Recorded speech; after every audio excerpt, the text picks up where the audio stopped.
Սկզբում ես կուզեի, որպեսզի Աստծո խոսքից առաքյալների կյանքից մի դրվագին անդրադառնալ եւ մի փոքր երկար կանգ առնել այդ դրվագի վրա։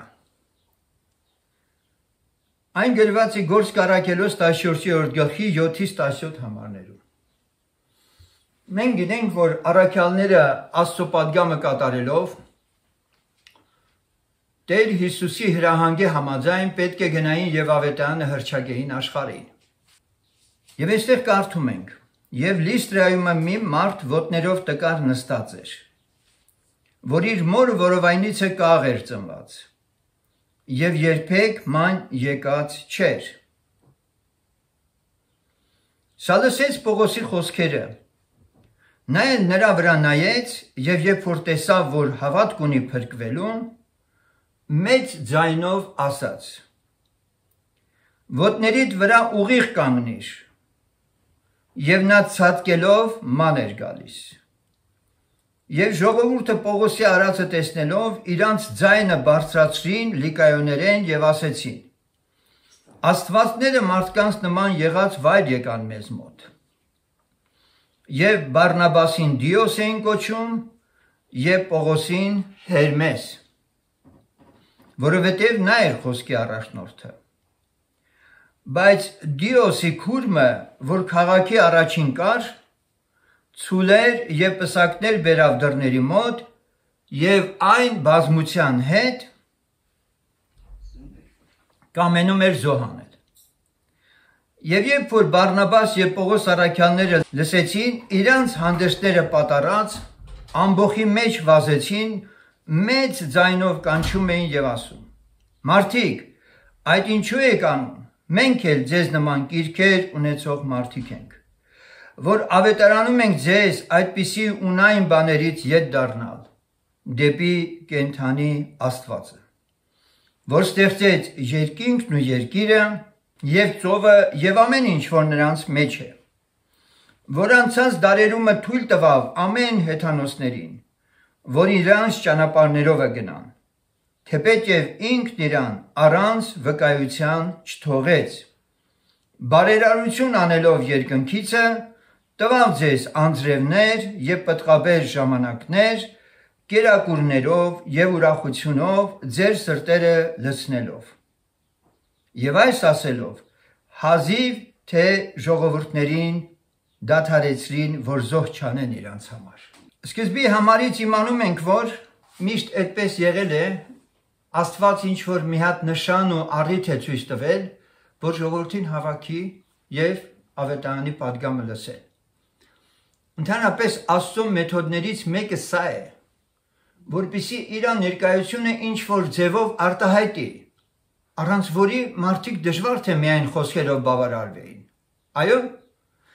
մենք դեռ հին ժամանակներից իմանում ենք այդ մասին, որ Տերը Մորմենին երբ որ վառեց այդ թուփը, որ վառվում էր,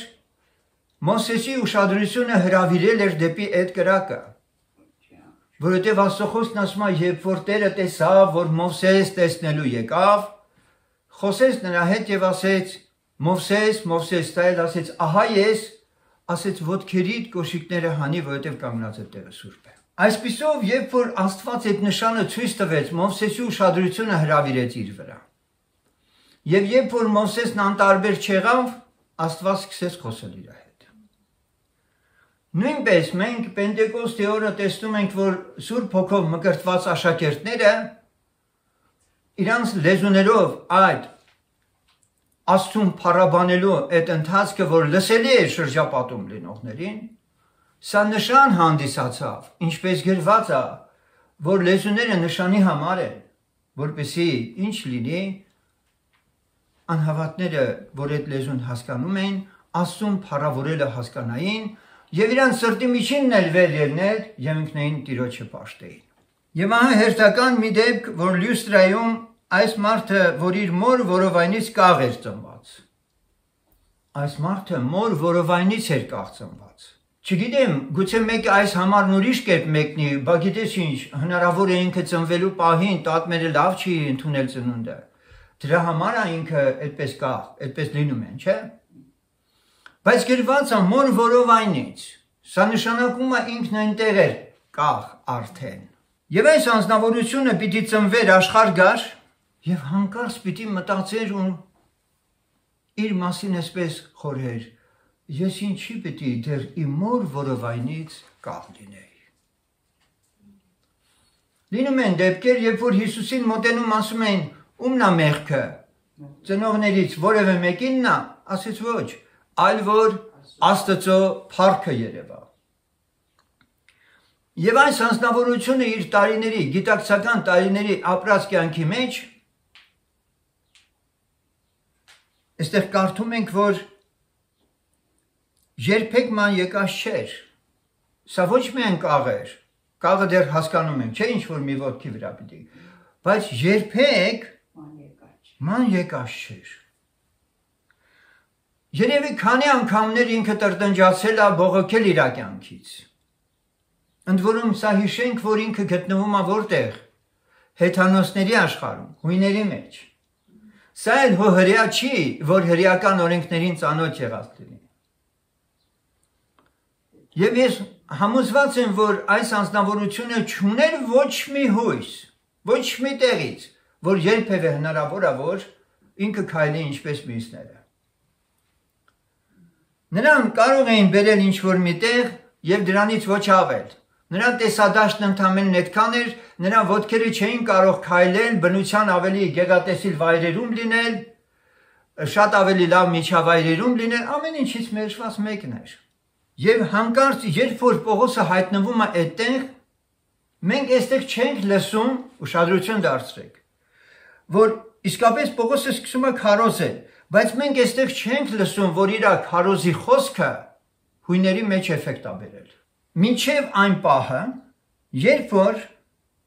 գրված է, սա լսեց Պողոսի խոսքերը։ Առաջինը սա լսեց Պողոսի խոսքերը։ Երկրորդ, որ նայում ենք, Պողոսը նայեց նրա վրա։ Նայեց նրա վրա։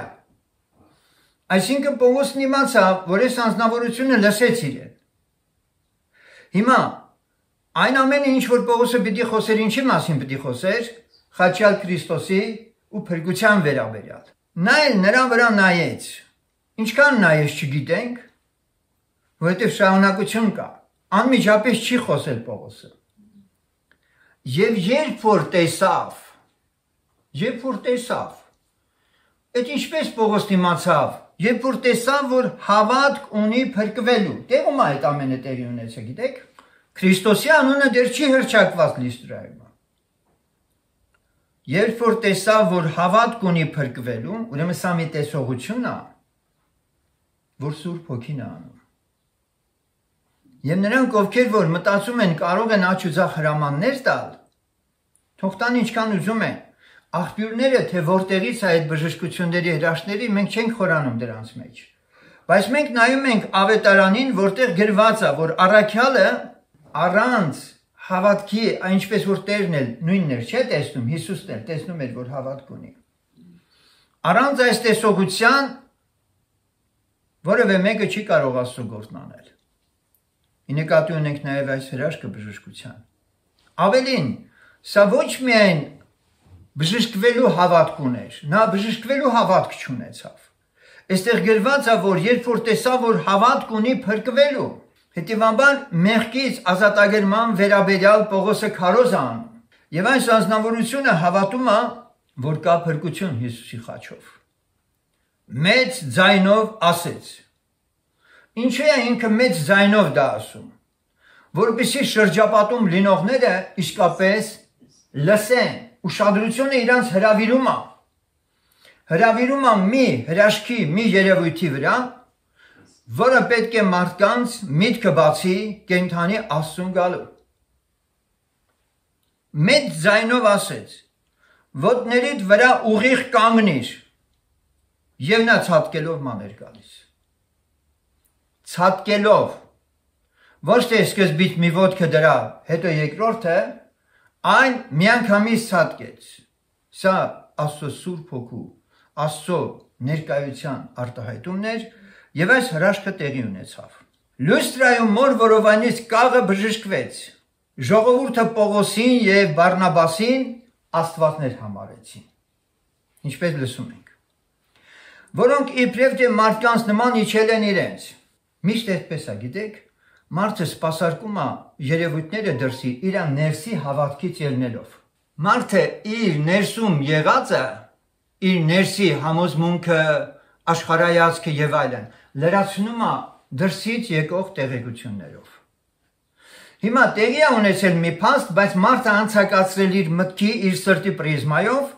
եւ այնտեղ ինչ որ բաներ ունի, քսել բռնել է ու եկել են եզրակացության, որ աստվածները Հերմեսն ու Դիոսը իջել են երկիր։ Այս մարդկանց կերպարանքներին մի նայեք, աստվածներ են իրանք։ Դիոսի քուրմը իր աստծուն ցուլերով եւ պսակներով դուրս եկավ դիմավորելու։ Իր աստծուն։ Ուրեմն ցուլերով, պսակներով դուրս եկավ դիմավորելու եւ այդ աստծուն զոհեր ուզում մատուցել։ Իսկ այդ աստվածը ընդամենը մարդ էր, նրա անունը Բարնաբաս էր։ Հիշենք, որ Բարնաբասին Դիոս կոչեցին, Պողոսին Հերմես։ Հիմա Դիոսի քուրմը զոհերով եկել է որպեսզի երկրպագի։ Այստեղ ուզում եմ մի փոքրիկ համեմատություն անել։ Իհարկե մեր այսօրվա դառը իրականության մասին էլի պիտի մի քանի խոսքեր լսենք։ Այսօրվա կրոնական մշակույթ է դարձել որևէ քարոզչի բեմահարթակ հրավիրելու ծափողջուններով դիմավորելը։ Մարդիկ մեծարում են նրանց, ովքեր որ արտառոց են, արտառոց բաներ են կարողանում անել։ Նախքան քարոզիչը խոսի շռնդալից պատվի կարժանացնեն նրան, խոսելով թե ինչքան ծառայություններ եւ կամ գործեր է արել այս մարդը։ Անշուշտ վերջինս իր ներսում իրեն լավ է զգում, շոյված է զգում եւ ինչ է կարծում, ինչ պետք է քարոզի։ Ամեն ինչ որ այդ դահլիճը կցանկանա լսել։ Չէ՞, դահլիճը եթե ծափա տալիս իրան, հո ինքը չի հակառակելու այդ փառավորմանը։ Իսկ ինչ արեցին այս երկու եղբայրները։ Պողոսն ու Բարնաբասը։ Կար ավելի մեծ պաշտոն եւ անուն, քան որ մարդուն Աստծո տեղ են դրել։ Բայց այս մարդիկ ինչ արեցին։ Պողոսն ու Բարնաբասը իրենց հանդեսները պատարեցին, չի գրված մեկը, երկուսն էլ պատարեցին իրենց հանդեսները։ Պատարեցին իրենց հանդեսները եւ այդ վիճակում վազեցին մեծ ձայնով կասեցնելու իրենց ուղղած պաշտամունքը։ Պատարեցին ու վազեցին դեպի այդ քուրմը, որը ուզում էր արդեն ուր որա դանակ նիչեցնել եւ այդ ցուլը զոհեր։ Ես ուզում եմ մի կարևոր բան այստեղ ուշադրություն դարձնենք։ Պողոսի ու Բարնաբասի վիճակը պատկերացնում եք։ Ինչ էր եղել։ Հաթողել է անեն, հետո դուք ասեք սխալ եք արել։ Բայց ինչի գորալով, շորեր պատարելով եւ այլն անցակ առաջ եւ գնացիք քուրմի մոտ։ Առավել եւս ժողովրդին ուշադրություն դարձնելու, որ ես մարդ եմ, հասկանում եք ուրիշ ճար չկար։ Հանդեսները պատարեցին, որ ցույց տան իրանք միս ու արյուն են եւ առաքյալը այդ իր մարմնավոր, այդ արտաքին դրսևորումը բացահայտում է իրանց առաջ եւ ասում. մենք էլ ձեր նման մարդիկ են կրքերի ենթակա։ Եվ ահա մի բացահայտում, որ արեցին եղբայրները։ Ուզում եմ սրա վրա հատուկ էլի կանգ առնել։ Աստված թող տվավ ազգերին, ինչպես լսեցինք այս հատվածից, անցած դարերում իրենց ճանապարհովը գնան։ Աստված թող տվավ, որ ազգերը գնան իրանց ճանապարհներովը։ Միաժամանակ ինքն իրեն հայտնի արել, որի վկայությունն է այն, որ Աստված բերք ու բարուք է տվել մարդկանց, ուրախությունով լցրել ամենքի սիրտը եւ առաքյալն ասում է, որ դա արել է Աստված։ Ում կյանքում հեթանոսների։ Ով է այդ սրտերը ուրախացնում։ Աստված։ Այս վերջինի մասին մտածել ենք երբևէ։ Աստված հեթանոսներին ոչ միայն կերակրում է, այլև սրտերը լցնում է ուրախությունով։ Գրված է Աստված բոլորի Աստվածն է, մանավանդ հավատացյալների։ Եթե այսօր դու ուրախ ես, չի նշանակում, որ հավատացյալ ես եւ կամ գործերդ լավ են Աստծո հետ։ Քանի որ Աստված անհավատին էլ գիտե ուրախացնել։ Բայց շարունակենք այս պատմությունը։ Առաքյալները հազիվ դադարեցրին, որ զոհ չանեն իրենց համար։ Սակայն պատմությունը սրանով չավարտվեց։ Ի վերջո սրանց Աստծո տեղ դրած այս ժողովրդին համոզեցին, գրված է, համոզեցին Ինչ արեցին։ Հաջորդ համարներում մենք կարդում ենք, որ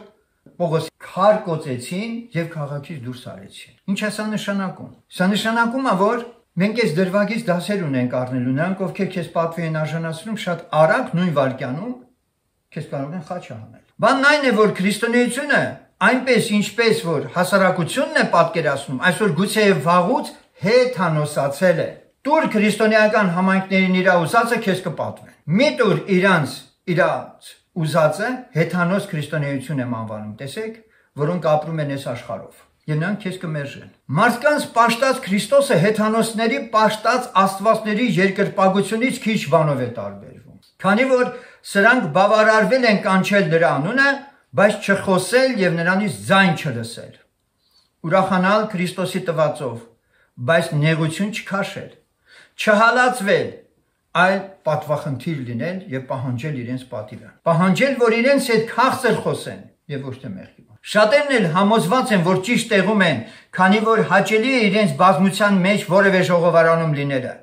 Եթե իրոք Աստված քեզ այդ տեղում է դրել, դու լավ ես կարծում, թե ճիշտ տեղում ես, սակայն գերազանցապես դու այդտեղ ես բոլորովին այլ շարժառիթներով եւ ոչ թե այն պատճառով, որ Աստված ինքն է քեզ այդտեղ դրել եւ դու ճիշտ տեղում ես, որովհետեւ Աստված է քեզ այդտեղ դրել։ Ինչևէ, դա քո ընտրությունն է։ Սեներ այն աստվածները, որոնց համար նրանք ուզում էին զոհանեն այս հույները, քիչ հետո քարկոծեցին, իրենց Աստծուն քարկոծեցին, որ Աստված էին քիչ առաջ համարում, եւ քաղաքից դուրս արին։ Սուրբ Գիրքն ասում աշակերտները հավաքվեցին Պողոսի շուրջը, մտան նորից քաղաք։ Հերիք չի, դրանից հետո էլի եկավ, աշակերտները հաստատեց եւ նոր շարժվեց առաջ։ Այսինքն ինքն ունեցավ այդտեղ հետևորդներ։ Փառք Տիրոջը սրա համար։ Գործկար Աքելոցի 17-րդ գլխի 28-ից 31-ում Պողոս առաքյալը հռչակում է հեթանոսների մեջ իր ավետարանչության ընթացքում մի կարևոր Աստծո կողմից նախասահմանված հեթանոսներին այցելելու եւ մարդկությանը ողջ փրկելու, այսպես ասենք, ծրագիրը, որովհետեւ մենք նրանով ենք ապրում եւ շարժվում եւ կանք, ինչպես ձեր բանաստեղծներից ոմանք էլ ասեցին, թե նրա ազգիցն ենք, որովհետև Աստծո ազգիցն ենք, պետք չէ համարենք, թե աստվածությունը նման լինի ոսկու կամ արծաթի կամ քարի մարդի վարդապետությամբ եւ մտքով քանդակված։ Բայց Աստված տգիտության ժամանակներն անտես անելով, հիմա մարդկանց պատվիրում է ամենին ամենտեղ ապաշխարել։ Մեկ օր հաստատեց, որ նրանում աշխարհքս արդարությամբ պիտի դատե, այն մարդի ձեռովը, որ սահմանեց նրանով ամենին հավատք տալ, որին մեռելներից հարություն տվավ։ Այստեղ առաքյալն ասում է, որ աթենացիներին, որ կրոնասեր ժողովուրդ էին, ինչպես եւ այսօրվա անհավատ քրիստոնյաները, ասում է առաքյալն այն մասին, որ զուր են կառուցել տաճարներ, իբրև Աստծուն պատվելու վայրեր։ Չէ՞, Աստված ձեռագործ տաճարներում չի բնակվում, ասեց։ Ավելին, նա դա տգիտություն է անվանում։ Այսօրվա ժողովրդի Աստծո տներ համարողները երիցես մոլորված են, որովհետև Աստծուն երկրպագողները Աստծուն իր տեղում պիտի երկրպագեն։ Իսկ Աստված որտեղ է, որպեսզի մարդիկ երկրպագեն նրան։ Մենք հայր մեր աղոթքի մեջ ասում ենք հայր մեր, որտեղ է ինքը, որ երկնքում։ Հետևաբար նրան երկրպագելու համար որտեղ պիտի երկրպագենք, երկնքում։ Եվ առաքյալը դրանք հոգևոր գեղեցիկ միայն խոսքեր չէ, որ ասում է մտնենք Տիրոջ սրբարանը, Տիրոջ սրբարանը, քանի որ մարդը երկրի վրա չի կարող Աստծո համար սրբարան կառուցել։ Ուրեմն երկնային սրբարան մտնելու համար մեզ անհրաժեշտ է Քրիստոսի արյունով, որ ինքը մտել է։ Մենք այդ նույն արյան հավատքով մեզ երկնային խորանը մտնելիս եւ նրան երկրպագելիս տեսնենք։ Գործկար Աքելոցի 17-րդ գլխի 26-րդ խոսքը մեզ հիշեցնում է այդ մասին եւ Տերն էլ ժամանակին ասեց Սամարացի կնոջը, թե Աստծուն երկրպագելու տեղը որտեղ, որ ոչ այստեղ, ոչ էլ այնտեղ, չէ՞, այլ ճշմարտապես եւ հոգով պիտի երկրպագեն եւ որևէ տաճարի ու ժողովարանի անուն չտվեց։ Ճիշտ հակառակը, սրբության տեղ Երուսաղեմ համարվածն անգամ Տեր Հիսուսի խոսքերից հասկացվում է, որ այլևս այն տեղը չէ, որ պիտի երկրպագվի։ Յուրաքանչյուրն իր կյանքը ունայնությամբ չանցկացնելու ցանկություն ունեցող անձ, ով նախանձավոր է կենթանի Աստծուն, կենթանի երկրպագություն մատուցի, թող այս հարցը ինքն իրեն տա. որտեղ եմ ես պաշտում Աստծուն։ Այսպիսով քարոզի այսօրվա նյութի վերնագիրը սա է. քո տեղը։ Քո տեղը։ Ես այս բառակապակցությամբ քո լուծը, քո վարձքը, քո ներքին սենյակը տասնյակներով քարոզներ ունեցել եմ, բայց այսօր ուզում եմ քո ուշադրությունը հրավիրել, որտեղ ես դու գտնվում։ Քո Աստծուն երկրպագելու վայրը որն է։ Երկրորդ, արդյոք Աստված է սահմանել քեզ այստեղ լինելու։ Ինչու ենք ասում Աստված է սահմանել, որովհետև իրոք այդպիսի բան կա։ Մենք Գործք ենք դա իմանում, որ Աստված մարդկանց բնակության սահմաններ եւ ժամանակներ որոշեց, որ լինի թե խար խափելով իրեն գտնել։ Պողոսի այս խոսքերը ասում է հեթանոսներին։ Աստված քեզ համար է բնակության սահման որոշած եղել։ Քո տեղը ինքն է որոշել։ Այսօր որ դու ապաշխարել ես, Աստված ինքն է քեզ այդ տեղում դրած եղել եւ ժամանակն էլ ինքն է որոշել, որպեսզի դու դարձի գաս։ Եվ եթե սա է իմ տեղը, այդ դեպքում պետք է նաեւ իմանամ ուր է իմ Աստված։ Եկեք անկեղծ լինենք։ Շատերին այս երկրորդ հատվածը չի հետաքրքրում։ Որովհետև նրանց հետաքրքրում է այն տեղը, որ իրենք են որոշել լինելու։ Քան Աստված ներկա է այդտեղ թե չէ։ Եվ վերջապես չորրորդ, եթե ես ճիշտ տեղում եմ եւ Աստված այն սահմանել, այստեղ լինելը, իհարկե եթե ես ունեմ այդ հայտնությունները, Աստծո հետ էլ ուզում եմ հաղորդ լինել, այդ դեպքում բա ինչի հետ հաղորդակցությունը չկա։ Իր հետ կենթանի հաղորդ, ամենի հետ կա է հաղորդակցություն, եղբայր քույրերի հետ կա հաղորդակցություն, քարոզիչի հետ կա հաղորդակցություն, հովի խոսքերն ընդունում են որպես Աստված է խոսում, լավ է, ամեն ինչ նորմալ է։ Բա դու Աստծո հետ իրանից անձամբ քո կյանքի համար ինչ ունես, վկայություն ունես թե ոչ։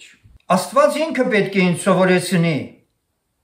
խրատի, հորդորի, հանդիմանի, մխիթարի։ Մենք կարդում ենք այդպես։ Սա ոչ ոք չի կարող անել։ Եվ այսպես եներ ես ուզում եմ, որպեսզի Աստծո խոսքից հիմա անդրադառնամ Աստծո մարդկանց օրինակներին, որոնք իրենց կյանքի մեջ, իրենց բոլոր դրվագներում կյանքի ջանք էին անում Աստծո իրանց նկատմամբ ունեցած կամքը հասկանան։ Ծնունդոց 12:1 Եվ Եհովան ասեց Աբրամին. գնա քո երկրիցը, քո ազգականներիցը եւ քո հոր տանիցը, այն երկիրը, որ ես քեզ ցույց կտամ։ Այսօր մարդիկ որտեղ ուզում ապրում են, որտեղ ուզում տեղափոխվում են, ճիշտ է։ Աստված իրան պաշտող անձին ասում է. ես ցույց կտամ քեզ, թե որտեղ պիտի դու լինես։ Նույնը Գործքի 7:3-ում լսում ենք, որ Աբրահամի վերաբերյալ է գրված. դուրս եկ քո երկրիցը եւ քո ազգիցը, դուրս եկ քո երկրիցը եւ քո ազգիցը, այն երկիրը, որ ես քեզ ցույց կտամ։ Եվ հիմա տեսեք, քանի անգամ Աստված այս բառերն ասում, ցույց կտամ, տեղը ցույց կտամ եւ այլն։ Եվ եղավ, որ այս բաներից հետո Աստված փորձեց Աբրամին եւ ասեց նրան. Աբրահամ, եւ նա ասեց. ահա ես։ Եվ նա ասեց. առ քո սիրած մեկ հատիկ որդիդ Իսահակը եւ Մորիայի երկիրը գնա եւ այնտեղ նրան ողջակեզ արա այն սարերի մեկի վրա, որ ես քեզ կասեմ։ Աբրահամին հրավիրում է պաշտամունքի դերը։ Եվ այդ պաշտամունքը մարդկությունից զատված մի վայր է։ Հետաքրքիր է, չէ՞։ Հրապարակային պաշտամունք չէ։ Եվ Աբրահամն առավոտած կանուխ վեր կացավ եւ իր էշի համետը դրավ եւ վեր առավ իր հետ երկու ծառաները եւ իր որդի Իսահակը եւ ողջակեզի փայտ ճղեց եւ վեր կացավ գնաց այն տեղը, որ Աստված իրան ասել էր։ Եվ երրորդ օրն Աբրահամն իր աչքերը բարձրացրեց, հեռվից տեսավ այն տեղը։ Եվ Աբրահամն ասեց իր ծառաներին. դուք այդ էշի հետ այստեղ մնացեք եւ ես եւ տղան միջև այն տեղ գնանք եւ երկրպագություն անենք եւ ձեզ մոտ ետ կդառնանք։ Ուշադրություն դարձրեք, Աբրահամը մանրամասնորեն ուզում է անի այն ինչ որ Աստված իրան ասել է։ Եվ Աբրահամն առավ ողջակեզի փայտը եւ իր որդի Իսահակի վրա դրավ եւ ինքն իր ձեռքն առավ կրակը եւ դանակը եւ երկուսը մեկտեղ գնացին։ Եվ Իսահակը խոսեց իր հայր Աբրահամին եւ ասեց. հայր իմ, եւ նա ասեց. ահա ես որդիս։ Նա ասեց. ահա կրակը եւ փայտը, բայց ուր է ողջակեզի համար գառը։ Եվ Աբրահամն ասեց. Աստված կտեսնե իր գառը ողջակեզի համար, որդյակս։ Երկուսը միասին գնացին եւ եկան այնտեղը, որ Աստված նրան ասել էր։ Եվ Աբրահամն այնտեղ սեղան շինեց։ Եվ փայտերը շարեց եւ իր որդի Իսահակին կապեց սեղանի վրա, դրավ նրան փայտերի վրայից։ Աբրահամի այս օրինակը ոչ միայն մեզ համար ուսանելի է, որ գրված է գնաց այնպես ինչպես Տերը ասեց, այլ այսօր Աբրահամի մեկ այլ օրինակն է շատերին հետաքրքրում։ Գիտեք ինչն է հետաքրքրում։ Աբրահամը հարուստ էր։ Աբրահամը հարուստ էր եւ բարեկեցության ավետարան հռչակողները շարունակաբար սրա մասին են խոսում։ Բայց մոռանում են, որ Աբրահամի հարստության ամենամեծ գանձն ու հարստությունը իր որդին էր։ Ես բացահայտել եմ այսպես քարոզողներին, բարեկեցության ավետարան քարոզողներին, ովքեր շարունակաբար վարդագույն երանգներով են հավատացյալի կյանքը ներկայացնում մղում բարեկեցության ու կամֆորտի, նրանք այդ հովիվներն ու քարոզիչները վախենում են աղքատությունից ու նեղությունից։ Վախենում են ուղղակի, դրա համար են անընդհատ հարստություն քարոզում։ Ժողովուրդ, մի խաբվեք։ Այս երկուսին էլ հանդիպելու եք, միևնույն է։ Բոլոր կամֆորտ քարոզողներ։ Եվ եթե չեք պատրաստվել, փաստի առաջ կկանգնեք մի օր ու ձեր հավատքի ողջ կառույցը փլվելու է։ Ես տեսել եմ մարդիկ իրենց ունեցվածքից, որ զրկվել են, ոնց են խելագարվել։ Ինձ հրավիրել են իրենց տուն, մարդը արդեն հոգեկան հիվանդ է դարձել, հատկապես այն փողը փոխելու ժամանակ, հիշում եք, պատմել եմ մի առիթ։ Այդ քարոզիչները Աբրահամի հարստությունը շարունակաբար հիշեցնելով մոռանում են, որ Աստված մի այնպիսի փորձությունով Աբրահամին անցկացրեց, որից պահանջում էր նրա ամենամեծ հարստությունը, որ իրանց դեռևս չի հանդիպել, դեռևս։ Ծննդոց 47:9-ում մի համար են կարդում։ Մենք սիրում ենք միշտ մեջ բերել Աբրահամին, Իսահակին, Հակոբին, ճիշտ է։ Մենք սիրում ենք միշտ մեջ բերել այդ նահապետներին եւ ասել իրանց մասին, տեսեք ինչպիսի հավատք ունեին, ինչպես իրենք անցան եւ այլն։ Բայց արի ու տես, որ նրանց կյանքի միայն այն լավ, հրաշալի, մեզ համար հասկանալի կամ մեր համար ցանկալի դրվագներն են քարոզում։ Տեսեք, եւ Հակոբն ասեց փարավոնին. Իմ պանդխտության տարիների օրերը 130 տարի են։ Իմ կյանքի տարիների օրերը քիչ եւ ցավով եղան։ Եվ չեն հասնել իմ հայրերի կյանքի տարիների օրերին իրանց պանդխտության օրերումը։ Եվ Հակոբն օրհնեց փարավոնին եւ դուրս եկավ փարավոնի առջևից։ Սեներ, Աստված Հակոբի Աստվածներ, ինչպես Իսահակի իր ասենք հոր, եւ նա էլ իր հոր, այսինքն Հակոբի պապ Աբրահամը, չէ՞։ Բայց այստեղ Հակոբը հիշատակում է իր նախորդներին եւ ասում, որ համեմատած իրենց իր կյանքն անցել է ցավով եւ շատ քիչ է եղել իր կյանքի տարիները։ Չէ, դու չէիր ուզիր, որ քո կյանքի վախճանին այսպիսի խոսքեր ասեիր։ Մարդը այսօր պատրաստ չի դրան, բայց ինքը Հակոբը այդ խոսքերը ասեց։ Ուրեմն սիրելիներ, երբ որ նայում եմ ես Աստծո խոսքին, ես հիմա 3 համար եմ ուզում սուրբ գրքից կարդալ։ Եվ եկեք անկեղծորեն մի հատ քննենք մեր անձերը ու տեսնենք ինչքան խաբեություն կա այսօր կրոնական կամ հոգևոր կոչված աշխարհում, երբ մարդիկ հավատքը ուրիշ բան են պատկերացնում։ Հավատքը միայն հասկանում են այսքան, որ ես ասեմ Աստված տա ինձ։ Հայտնության 12:11-ը լսենք։ Եվ նրանք հաղթեցին նրան գարի արյունովը, իրենց վկայության խոսքովը եւ չսիրեցին իրանց հոգին մինչեւ հիմա։ Այս հոգիները այսպիսի ընթացքով են անցել։ Ոչ միայն դեկլարատիվ գարի արյան մասին խոսել են, այլ ունեցել են իրենց վկայության խոսքներ, նույն գարից առած։ Ոչ միայն այսքան, այլ իրենց հոգին էլ չեն սիրել մինչև հիմա։ Հասկանում եք սեներ, իրենց անձերը դրած մարդիկ են եղել։ Հաջորդ համարը Հայտնության 7:16-ն է։ Այլևս ոչ կսովեն եւ ոչ կծարավին եւ չի ընկնել նրանց վրա ոչ արևը եւ ոչ մի տաքություն։ Եվ անգամ կարդում ենք, որ Աստված ինքը պիտի սրբե նրանց աչքերից արցունքները։ Դե եկեք մի հատ մտածենք սեներ։ Ո՞վ է ուզում լսի նման բաներ։ Չէ, մարդը չի ուզում լսի։ Մարդուն գեներացրեք միայն ինքը, որպեսզի կարողանա ձգտի այս երկրի վրա լավ ապրել։ Այլևս ոչ քսովին, ինչին են հաղթել։ Ոչ սովը, ոչ ծարավը, որ Պողոս առաքյալը նաև ասում է, իրան Քրիստոսի սիրուչով կբաժանի, ոչինչ չի կարող բաժանել։ Եվ այդ հաղթողները ահա այսպիսի վիճակում են եղել։ Եվ Տերը նրանց աչքերից կսրբի արցունքները։ Հիմա սերներ, եկեք մի հատ տեսնենք, Աստծո մոտեցումը փրկվածների մասին փոխվել է։ Ես չեմ քարոզում, որ մարդը սոված ու ծարավ լինի, որ փրկվի։ Ոչ։ Քավլիցի։ Բայց ես ուզում եմ հարց տալ։ Դու որ այսօր լիության ու առատության մեջ ապրում ես, եւ պիտի փրկվես, եւ նա, որ հիմա փրկված է, այս վիճակում է եղել։ Աստծո արդարությունը որտեղ է երևում։ Երբ որ դու երկրի վրա, ինչպես մեծահարուստին Տերն ասեց, դու քո փափուկ կյանքն ապրեցիր երկրի վրա։ Հիշում եք, չէ՞, ասես դու քո ընտրությունն արեցիր, դու դա ես քո։ Ես չեմ ասում Աստված չի կարող մարդուն առատացնելու տալ, բայց այդ մարդիկ Աբրահամի նման պատրաստ են իրանց անձերը, որովհետև Իսահակին զոհելով ըստ էության Աբրահամն իրան էր զոհասեղանի վրա դնում։ Ճիշտ է։ Այդ մարդիկ պատրաստ են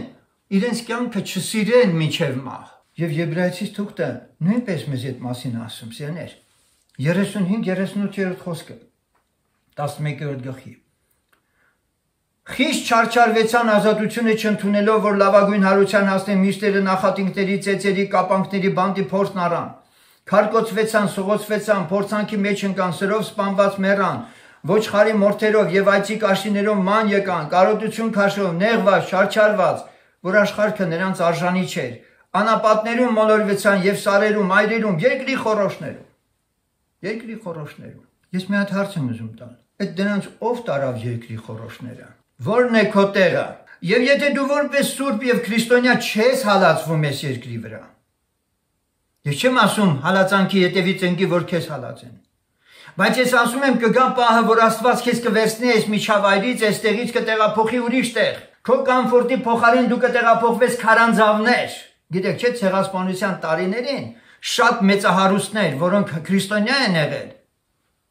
իրեն սիրտը այդ գանձերի հետ չեն կապել, թուրքերը երբ որ եկել են կոտորելու, թալանելու, թողել են իրենց հարստությունները, ապրել են քարանձավներում, այրերում, Կապադովկյան, այդ տեղը դարավոր քրիստոնյաների այդ այրերը բնակության վայրեր են եղել։ Մարդիկ մերժել են քաղաքակրթությունը, կարծեցյալ, որը ստիպում է իրենց ուրանալ։ Եվ այս մարդիկ համաձայնվել են, որ տեղը պատրաստի Տերը իրանց համար։ Հիշում եք Մարգարեին Տերը ասում է եւ հայտնության գրքում էլ, որ Արծիվը ինչ արեց, տեղափոխեց նրանց այնտեղ, որ պիտի կերակրվեին ժամանակներ եւ չէ։ Այսինքն Տերը հաճախ տեղափոխություն անում իր զավակներին։ Ինքն է որոշում այդ տեղը։ Եվ ինքը սիրում է քեզ։ Ինքը չի ուզում, որ քո սիրտը խապված լինի եւ կապված լինի ինչ-որ մի բանի հետ։ Եթե քո ճամփան երկինքն է, դու սիրում ես իրան, բայց փորձության մեջ ես, հայ պետք է արդեն տրվես ինչ-որ մի բանի, Աստված կվերցնի քո ձեռից։ Եվ քեզ պայմաններ կստեղծի, որպեսզի դու իրանից չհեռանաս։ Այսօրվա ջերմոցային քրիստոնյաներին հատուկ է իրենց բողոքով, պահանջով հատուկ խնամք ունենալը։ Նրանք ավելի քաղաքակիրթ են ուզում մտնել երկինք։ Եվ այս համարները ասում են դա հնում էր։ Ինչ եք մեզ քարոզում այդ հնությունը։ Հերիք չի անդրադառնաք առաջի դարին։ Հələ նայեք տեսեք 21-րդ դարում ենք ապրում։ Այ քեզ բան։ Աստված առաջի դարի Աստվածը չի այսօր փոխվել է միթե։ Կամ երկինք մտնելու ճամփան է փոխվել։ Որն է քո տեղը։ Հիմա ես ուզում եմ երկոցից մի հատ համար լսենք։ Շատ հրաշալի համար է դա, եւ դրանից ելնելով կփորձենք նաեւ հասկանալ, թե ինչ տեղերում է Աստված իր զավակներին դնում։ Եվ դու մի նեղվի, դու մի վատս գա, երբ որ հաճախ անտեսված ես, երբ որ շրջապատդ քեզանից Աստված հեռացրել է, դու մի վատս գա դրանից։ Մի գործ անում Աստված քո կյանքում, որի ավարտը օրհնյալ է։ Երկոց 2-րդ գլուխ 14-15 խոսքերը։ Ով աղավնիս, որ վեմի խորոշներումն ես, որ ապարաժի ծածկոցի տակին ես, ցույց տուր ինձ քո երեսը, ձայնդ ինձ լսել տուր, որովհետև ձայնդ քաղցր եւ դեմքդ հաճելի է։ Մենք գիտենք երկերկոցը Փեսայի հարսի այդպես խորհուրդն ունի եւ այստեղ կարծես Տեր Հիսուսը եկեղեցուն է ասում, այն եկեղեցուն, որ իրանն է, ով աղավնիս, որ վեմի խորոշներումն ես, վեմի խորոշներում, հրճակված չես, հայտնի չես աշխարհին, մի հատ ինչ որ վեմի խորոչում ես գտնվում, որ ապարաժի ծածկոցի տակին ես, ապարաժի ծածկոցի տակին, դա ինչ է նշանակում, որ քեզ վրա ոչ տաքությունը, ոչ անձրևը, ոչինչ չի սպառնում, դու շատ ապահով տեղում ես գտնվում, ցույց տուր ինձ քո երեսը, կանչում է իրան, ձայնդ ինձ լսել տուր, որովհետև ձայնդ քաղցր եւ դեմքդ հաճելի է։ Ահա այսպիսին են այն քրիստոնյաները, որ առաքյալն ասում է Տիրոջ առաջ ինչն է հաճելի, սրտի ծածուկ մարդը։ Այո, սրտի ծածուկ մարդը։ Ես կրկին այս հարցը բարձրացնում եմ, սիրներ, թե որտեղ ես դու, բայց մինչև այս հարցին նորից անդրադառնալը, եկեք էլի 5 գտակարանից մի դրվագ լսենք։ 3-րդ թագավորաց 18-րդ գլխի 3-ից 15-րդ խոսքերն են սրանք։ Եվ Աքաբը կանչեց իր տան վերակացու Աբդիային։ Աբդիան Տերիցը շատ վախենում էր։ Եվ երբ որ Հեզաբելը կոտորում էր Տիրոջ մարգարեներին, այն ժամանակ Աբդիան 100 մարգարե առավ եւ նրանցից 50 մարդ առավ, քարայրների մեջ թաքցրեց եւ նրանց կերակրեց հացով ու ջրով։ Ուշադրություն դարձրեք այս ամբարիշտ արքան Աքաբը իր կնոջ հետ միասին բարձվում է Տերից վախեցող մի ծառա ունի։ Սա խոսում է ինչի մասին, որ ժանտաբարո տերեր ունենալն անգամ դեռ չի նշանակում, որ ես կարող եմ փոխվել եւ նրա նման դառնալ։ Այս Աբդիային ինչքան մեծ եռանդ ու ուժ էր պահանջվում, որպեսզի իր ներսի աստվածավախությունը պահպաներ ինքը։ Նա թագավորական պալատում լինելով անգամ այդ ամենը իրան չէր գրավել։ Բայց տեսեք նա ինչով էր զբաղված։ Երբ որ Հեզաբելը կոտորում էր Տիրոջ մարգարեներին, այն ժամանակ Աբդիան 100 մարգարե առավ եւ նրանցից 50 մարդ առավ, քարայրների մեջ թաքցրեց եւ նրանց կերակրեց հացով ու ջրով։ Եվ Աքաբն ասեց Աբդիային. գնա այս երկրի բոլոր ջրի աղբյուրների բոլոր հեղեղատների մոտ, գուցե խոտ գտնենք եւ մեր ձիանքն ու ջորիկը ապրեցնենք եւ չզրկվենք անասունից։ Հիշում եք, Եղիան աղոթել էր, երկինքը փակվել էր, սով էր։ Աքաբը մեկ ճանապարհով գնաց առանձին, Աբդիան մեկ ճանապարհով գնաց առանձին։ Եվ երբ որ Աբդիան ճանապարհին էր, ահա Եղիան հանդիպեց նրան, եւ նա ճանաչեց նրան եւ ընկավ իր երեսի վրա եւ ասեց. «Սա դու ես, Տեր իմ Եղիա»։ Այս հանդիպումը Տերը կազմակերպեց։ Ում համար կազմակերպեց, գիտեք։ Եղիայի համար։ Ինչու՞։ Որովհետև հաջորդ երկու գլուխներից մենք իմանում ենք, որ Եղիան հանկարծ մտածելու է, որ մենակ ինքն է մնացել։ Հիշում եք, չէ՞, որ ասեց մենակ ես եմ մնացել եւ 7000-ի տեղն էլ չգիտեր։ Սա դու ես, Տեր իմ Եղիա, եւ նա ասեց ես եմ։ Գնա ասիր քո տիրոջը, թե ահա Եղիան։ Եվ նա ասեց. ես ինչ եմ մեղանչել, որ դու ծառայիդ Աքաբի ձեռքն ես տալիս, որ ինձ մերցնե։ Կենթանի է Եհովան քո Աստվածը, որ չկա մի ազգ եւ թագավորություն, ուր որ իմ Տերը մարդ ուղարկած չլինի քեզ որոնելու, բայց ասում են չկա,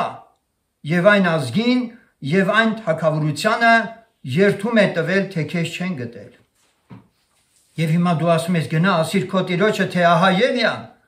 Եվ կլինի, որ ես քո մոտիցը գնամ եւ Տիրոջ հոգին քեզ վեր առնե, տանեմ մի տեղ, որ ես չգիտեմ, եւ ես գնամ Աքաբին իմացնեմ եւ նա քեզ չգտնե, այն ժամանակ նա ինձ կսպանե։ Եվ հիմա ինքը նաեւ բերում է մի հատ արգումենտ, մի արա այդ բանը, Եղիա, մի ասա, որ ես քեզ տեսել եմ, որ ես քեզ բերեմ, իրան բերեմ քո առաջը, մի արա, կսպանի ինձ Աքաբը։ Եվ մի հատ արգումենտ է բերում Եղիայի սիրտը շարժելու։ Բայց ծառատ Տերիցը երկյուղած է իմ մանկությունից։ Միթե չեն իմացրել իմ տիրոջը այն, որ արի Հեզաբելը տիրոջ մարգարեներին սպանելիս, որ թաքցրի տիրոջ մարգարեներից 100 մարդ 50 քարայրներում եւ նրանց կերակրեցի հացով ու ջրով, եւ հիմա դու ինձ ասում ես գնա ասիր քո տիրոջը, թե ահա Եղիան որ ինձ սպանե։ Եվ Եղիան ասեց. կենթանի է զորած Տերը, որի առաջին կանգնած եմ, որ այսօր պիտի երևեմ նրան։ Սիրելիներ, Աբդյան պալատի մեջ թե իր ռոճիկով, թե ինչով ի վիճակի էր 100 հոգու հաց եւ ջուր տալ։ Եվ թե ինքը դա անում էր ինչ որ իմաստով, ինչպես գրված է, աներա մամոնայից բարեկամներ էր անում, Աստծո առաջին դա հաճելի է եղել եւ սա գրանցված է Սուրբ գրքում։ Որտեղ էին այդ մարգարեները, քարայրներում։ Նրանք ընդհանրապես այնտեղ պիտի գտնվեին, ինչ էին ուտում։ Մի հատ հաց եւ ջուր։ Ես հիշեցրեցի ձեզ, որ իսկապես դրանից հետո անգամ Եղիան իր մտքով էլ չի անցկացնում, որ այս անձնավորությունը, որ այդ 100-ին պահել է, հանկարծ վախեցած մտնում է քարայրը եւ Տերը իրան երևում է եւ ասում. Ինչ ունես այստեղ Եղիա։ Եվ ասում է մենակ ես եմ մնացել։ Ոչ, Աստված մեզ պարտավոր չէ հարս եկեղեցու յուրաքանչյուր անհատին հատ ասելու։ Նրա աղավնին մեկ հատիկ է երկերկոցում գրված է եւ վերջում երբ որ կհապշտակի, այն ժամանակ են տեսնելու ու երանեն իրենց։ Պողոս առաքյալը Առաջի Կորինթացիս 13:11-ում ներկայացնում է, որ ինքը ժամանակին երեխա է եղել, երեխայի բաներն է արել, բայց հետո երեխայի բաները թողել է, ինչպես եւ արժան է յուրաքանչյուր աճի եւ զարգացման համար, բայց մարդիկ չեն ուզում աճել։ Երբ որ երեխա է, երեխայի պես էի խոսում, երեխայի պես էի մտածում, երեխայի պես էի համարում, բայց երբ որ մարդ եղա, այն երեխայության բաները խափանեցին։ Եվ եթե ինքը երեխայության առաջին этаպը կաթնակերությունն է անվանում, եւ այստեղ մարդ դառնալը համարում է արդեն հոգեվոր կերպարը, ապա մենք պետք է մի բան հստակ հասկանանք, որ առաքյալը երեխայություն անվանում է իր փարիսեցիության կյանքը նախկին, որը հիմա մերժել է եւ իր կյանքը քրիստոնեությունն է, Քրիստոսի հետ այր կամ մարդ հասակը ձեռք բերածն է։ Եվ եթե մարդիկ իրենք այնուամենայնիվ կապված են եկեղեցիներով, գիտեք ինչ, Աստծո խոսքն ասում է, որ ես պիտի սիրեմ իմ եղբորը քրոջը, ես պիտի սիրեմ Քրիստոսի եկեղեցին, գլուխն ինքն է, բայց առավել եւս Սուրբ Գիրքն ասում է, որ Աստված պահանջում է, որ ես իրեն սիրեմ իմ ամբողջ սրտով, իմ ամբողջ մտքով եւ իմ ամբողջ կարողությունով։ Բայց այսօր փոխվել է, մարդիկ ամբողջ սրտով, ամբողջ մտքով ու կարողությունով եկեղեցիների հետ են կապված։ Օ Երանի թե այդ նախանձավորությունը Քրիստոսի հետ լիներ։ Էլ եմ կրկնում, տարբերություն կա, ով որ չի կարողանում սա անցնել, թող Սուրբ Գիրքը լավ քննի։ Աստված միայն իրեն է սիրել տալիս, ամբողջ սրտով, ամբողջ մտքով ու կարողությամբ, եւ ոչ ոք թող չասի, որ սա պիտի տարածվի եկեղեցու վրա։ Մենք սիրում ենք մեր եղբայր քույրերին, եկեղեցին, բայց մենք եկեղեցու համար չէ որ անձ ենք դնում, այլում համար, Քրիստոսի համար։ Եկեղեցու համար ով անձ դրել, Քրիստոսը։ Նա է իր արյամբ գնել։ Իսկ ես պարտավոր եմ այդ եկեղեցում իմ տեղը ունենալ եւ իմաստուն շարունակել սիրել իմ ամբողջ սրտով, իմ ամբողջ մտքով ու կարողությամբ։ Սակայն հակառակորդը Սատանան խաբել է մարդկանց եւ եկեղեցասիրությունը աստվածասիրությունից, եկեղեցապաշտությունը աստվածպաշտությունից մարդիկ այսօր չեն տարբերում։ Կույրեր, որոնք վերջում պիտի ամոթով մնան։ Երբ որ Եփեսոսի եկեղեցուց Տերը սեր է պահանջում, առաջվա սերը նա դա չի պահանջում ինչ որ մեկի նկատմամբ, այլ իր նկատմամբ։ Եվ ուրեմն Պողոս առաքյալի օրինակը մեզ համար, թե ինչպես է ինքը հոգեորապես աճել, եկեք մի փոքր քննենք, որովհետև տակավին դեռ շատ մարդիկ կան, որոնք սիրում են տասնյակ տարիներով հավատքի կյանք հավատացյալ անվանումը կրելով այդպես էլ Աստծո հետ հաղորդ չլինել եւ վերջում էլ իսկապես կորուստ կգնան։ 4-ի 1-2-ում կարդում են Գաղատացիս թղթի։ Բայց ասում եմ, քանի ժամանակ որ ժառանգը երեխա է, ծառայից ոչինչ տարբերություն չունի, թեև ամեն բանի տեր է, բայց վերակացությունների տնտեսների ներքև է մինչև հոր որոշած ժամանակը։ Մինչև հոր որոշած ժամանակը։ Երբ ես դու երեխայությունից դառնում չափահաս, երբ որ հոր որոշած ժամանակին հոր հետ հաղորդ ես եւ հորը ճանաչում ես։ Իրավունք ունեք հարցնելու ինձ վերջում, թե ես որտեղ եմ գտնվում։ Եվ ես կասեմ որտեղ եմ գտնվում ես։ Աստված ինձ հանդիպեց, երբ մահամերձ էի եւ նրա ավետարանին եւ եկեղեցուն հաղորդ չեմ եղել։ Աստված ինձ վերստին ծնունդ շնորհեց եւ ինձ իր հետ հանդիպելուց կարճացած ես հոգեգալստական կոչվող եկեղեցում անցկացրեցի իմ մանկությունը։ Սպասավորելով այս շրջանից համար ես շնորհակալ եմ Աստծուց եւ գոհություն եմ հայտնում Տերից։ Դա իմ տեղն էր այն ժամանակ։ 1993 թվականին եկեղեցու առաջնորդները ունեցան նոր ծառայություններ, յուրաքանչյուրը եւ բաժանվեց 3 մասի։ Ես սրանք արդեն պետք է հնչեցնեմ, որտեղ որոշները ուզում են հստակ հասկանալ մենք ով ենք։ Որտեղ է մեր տեղը։ 1998 թվականին սկսված բաժանումն արդեն որ 5 տարի է խմորվում էր, վերջապես ավելի կտորների բաժանվեց եւ եկեղեցին մեծ հաշվով բաժանվեց 2 խոշոր խմբերի՝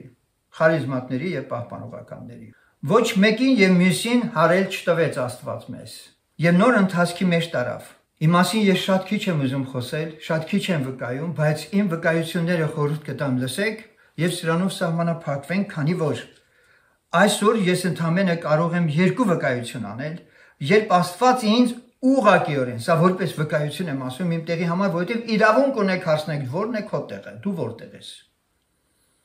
2000 թվականին ԱՄՆ-ից վերադառնալուց հետո Աստված ինձ ասաց, դու կգնաս քո երկիրը միաժամանակ հանգիստ կլինես։ Հետո շատ զբաղված կլինես։ Երկրորդ մարգարեությունը, որ եղավ, սա էր. կանգնիր դիտանություն, ուղղիր սրտերը դեպի ինձ։ Стать на страже и направить сердце мне ко мне։ Սիրներ, մենք մեզ չենք քարոզում, սակայն ինչպես Պողոսն է ասում, Ից եթե ոմանց ապրեցնենք, Հռոմեացիս 11:14, Առաջի Կորինթացիս 9:22-ում, Պողոս առաքյալն ասում է, որ այդ ամենն անում է, Ից եթե որոշներին ապրեցնե։ Եվ հիմա սիրներ, ամփոփելով այսօրվա իմ խոսքը ես քարոզի նյութը նորից ուզում եմ վերադառնալ այդ առաջի մտքին,